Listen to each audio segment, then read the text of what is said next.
Meron bang luto na sardinas na mura pero masarap? Sabi ni Tita Ces, meron.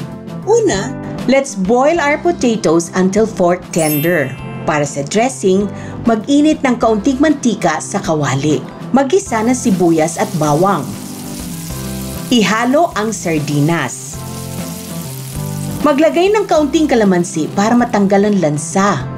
And always season to taste. Palamigin ng kaunti at ilagay sa isang bowl. Syempre, yung mayonnaise. Halu-haluin lang muna natin yung ating sardinas. Add your chopped celery.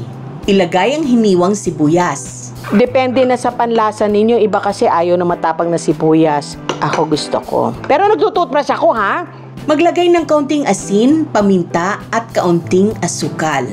Hiwain ang inyong patatas. Ihalo ang sardine dressing sa inyong potato at i-chill sa ref. Maglagay ng lettuce at pasabog na berde-berde. Ipatong inyong potato sardine salad sa lettuce at mag-enjoy! Potato sardine salad. Ang sarap! Feeling ko nakagaw na ako!